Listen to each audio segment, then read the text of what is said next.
The escape pod screamed through the atmosphere like a falling star, its hull glowing white-hot as friction tore at the metal shell. Inside, Zara gripped the emergency controls with trembling hands, her brown hair whipping around her face as the craft spun wildly. The navigation system sparked and died, leaving her blind in the alien sky. "Come on, hold together," she whispered through gritted teeth. The pod's stabilizers failed with a grinding shriek, sending her tumbling toward the forest canopy below. Ancient trees reached up like grasping fingers, their silver leaves catching the light of twin suns. The impact shattered the morning silence. Birds with gossamer wings scattered from the branches as the pod carved a burning trench through the luminous undergrowth. Steam rose from the wreckage, mixing the acrid smell of melted circuits with the sweet fragrance of crushed flowers that glowed like tiny lanterns. Zara's vision blurred as she struggled against the twisted harness. Blood trickled down her forehead, and her left arm hung at an odd angle. Each breath sent fire through her ribs. Through the cracked viewport, she saw movement in the shimmering forest shadows, approaching footsteps that seemed to dance rather than walk. Kale emerged from behind a tree whose bark spiraled in impossible patterns. His tall, graceful form moved with fluid precision, pale blue skin marked with intricate silver tattoos that pulsed with soft light. Forearms moved independently as he assessed the smoking wreckage, his large violet eyes reflecting both curiosity and concern. When he saw the injured human inside, his expression shifted to something deeper. Their eyes met through the broken glass, and time seemed to pause. Zara had expected to find monsters on this distant world, not someone whose gaze held such gentle intelligence. Kale tilted his head, studying her with the careful attention of a healer rather than the suspicion of a predator. He spoke in melodic tones, words that flowed like music. Though Zara couldn't understand the language, the questioning inflection was unmistakable. When she tried to respond, only a weak groan escaped her lips. Kale's expression hardened with determination. His upper hands began weaving complex patterns in the air while his lower ones carefully pried open the pod's damaged hatch. A warm, tingling sensation washed over Zara as his healing energy enveloped her wounds. The pain in her ribs eased, and the bleeding from her scalp slowed. As consciousness faded, Zara felt strong arms lifting her from the wreckage. The last thing she saw was Kale's face, framed by the dancing lights of the forest. His violet eyes filled with a protectiveness that transcended the boundaries between species. The forbidden. Bonzara awakened to the sound of water trickling over smooth stones. Her body felt surprisingly whole, though tender bruises reminded her of the crash. She lay on a bed of soft, luminescent moss in what appeared to be a natural cave. Crystals embedded in the walls cast rainbow patterns across the ceiling, creating an otherworldly sanctuary. Kale sat nearby, grinding herbs in a bowl carved from what looked like petrified wood. His movements were precise and meditative, each gesture flowing into the next with practiced grace. When he noticed her stirring, his violet eyes brightened with relief. "You wake," he said in halting but recognizable words. His accent was musical, turning each syllable into something beautiful. "I learn your speak from mind touch while healing." Zara sat up slowly, marveling at how quickly her injuries had mended. "You can read minds?" she asked, instinctively covering her thoughts. Kale's laugh was like wind chimes in a gentle breeze. "Only when healing, soul speaks to soul. I see you are pilot, far from home nest. Your name is Zara, yes?" The way he said her name made her heart flutter unexpectedly. "Yes, in your Kale. I saw it in your thoughts too." She studied his alien features, noting how his expressions, while different, conveyed emotions she could recognize. "Thank you for saving me." "Was the right thing," Kale replied, setting down his herbs, "but dangerous for both. My people fear skydwellers. Think you bring death and fire." Over the following days, they developed a routine. Kale would venture out to gather food and medicines, always returning with stories of the forest and its creatures. Zara shared tales of Earth and the stars, watching his eyes widen with wonder at descriptions of oceans and snow. Their language barrier dissolved quickly through Kale's healing connection and Zara's natural aptitude for linguistics. Soon they were having complex conversations about philosophy, dreams, and the nature of consciousness across species. One evening, as twin moons rose through the crystal cave opening, Kale taught Zara about the constellation patterns that guided his people's migrations. His upper hands traced the star formations, while his lower ones unconsciously mimicked her gestures. When their fingers accidentally touched, both froze at the electric sensation. "This is impossible," Zara whispered, looking into his luminous eyes. "We're not even the same species." Kale's silver tattoos pulsed brighter, betraying his emotional state. "Hearts know no boundaries," he said softly, his voice carrying ancient wisdom. "Stars burn same light everywhere." They moved closer.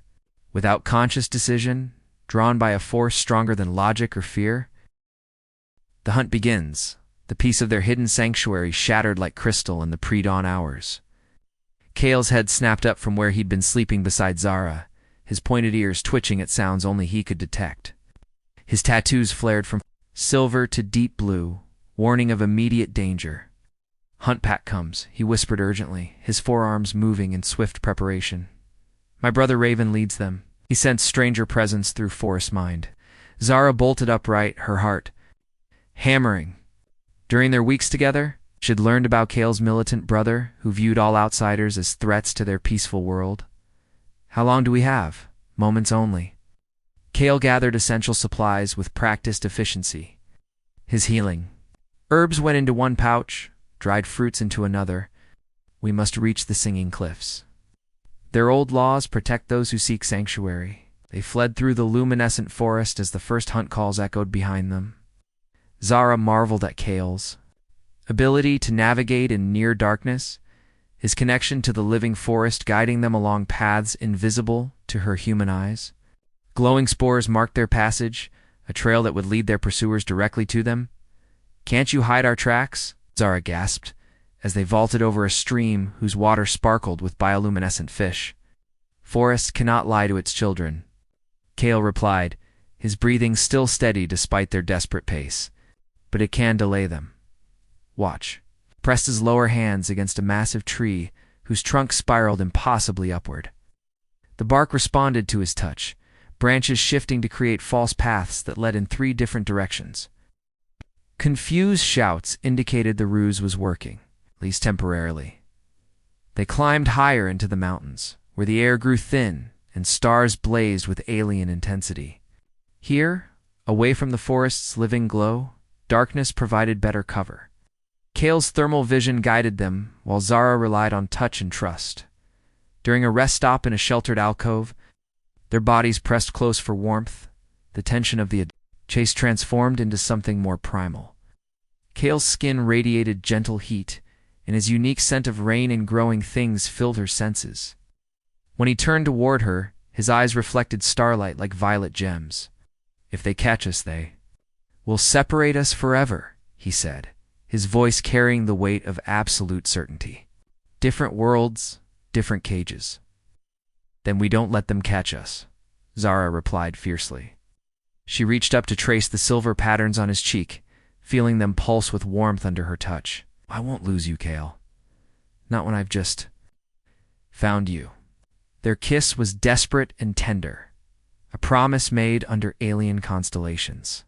His forearms enveloped her completely, creating a cocoon of safety in their dangerous flight. The trial of trust on broke over the singing cliffs with haunting melodies as wind passed through the crystalline formations. Zara and Kale had almost reached the sanctuary when the hunt pack finally cornered them on a narrow ledge.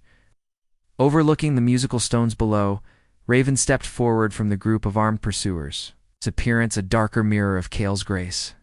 Where Kale's tattoos glowed silver with healing light, Raven's pulsed red with warrior energy. His forearms each held different weapons, traditional spears that hummed with power. "Brother," Raven said, his voice carrying disappointment and rage, "you bring Plaguebearer to our sacred places? Have you forgotten the old warnings about skyfire and burning deaths?" "She is not plague," Kale replied, moving protectively in front of Zara. "She is healer like me, seeker like us.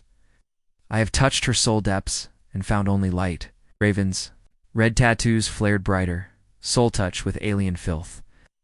You contaminate yourself with forbidden practice. She must be destroyed, and you must be cleansed before you poison others.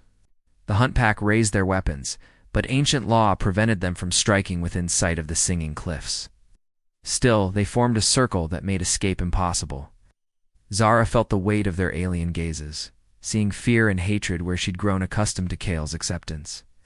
"Let me speak," she said, stepping beside Kale despite his protective gesture. "I know you can understand me through the forest-mind connection. Judge my words, not my appearance." Raven's violet eyes, so similar to his brother's yet cold as winter. Stars fixed on her. "Speak then, sky poison. Give me reason not to end your contamination here." Zara drew upon everything she'd learned about their culture, their deep connection to living things, their reverence for harmony and growth. "Your brother saved my life when he could have let me die. He chose compassion over fear, healing over hatred. Isn't that what your people value most?" "We value survival above sentiment," Raven snarled. "Sky dwellers bring only death. We have seen the burned worlds, the poisoned systems."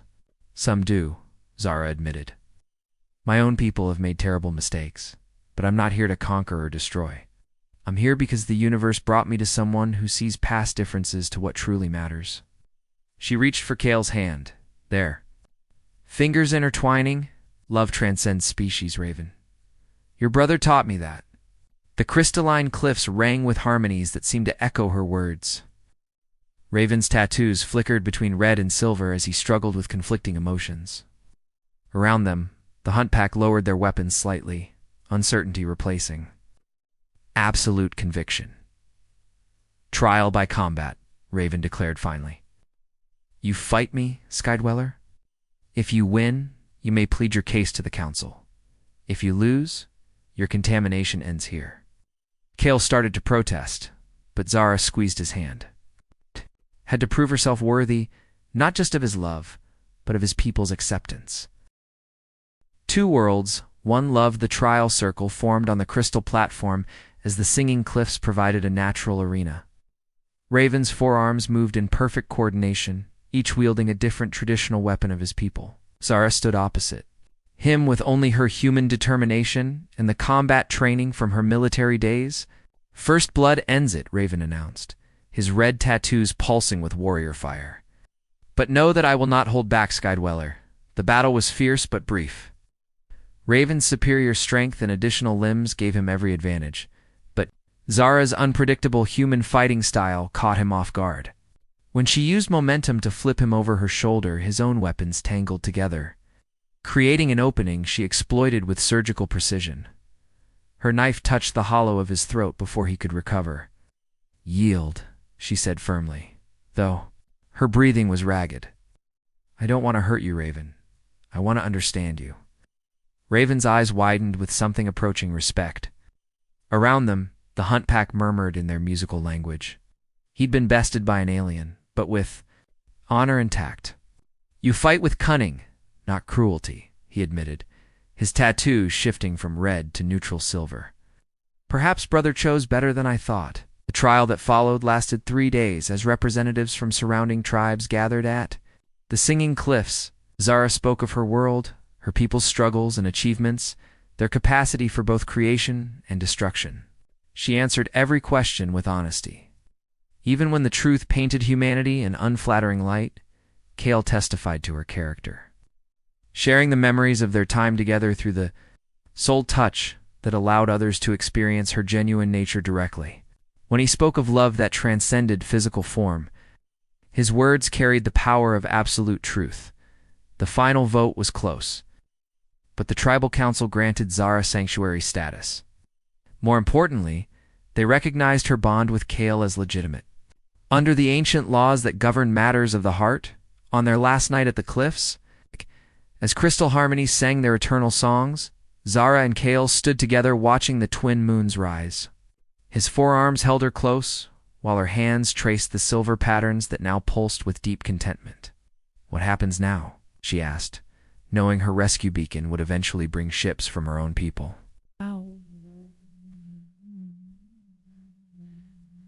"Now we build bridge between worlds Kale replied, his voice filled with quiet certainty. Love makes all things possible, even peace between stars. Their kiss sealed a promise that would echo across galaxies, proving that hearts could unite what fear and difference sought to divide. In the crystal songs around them, future generations would hear the melody of hope itself.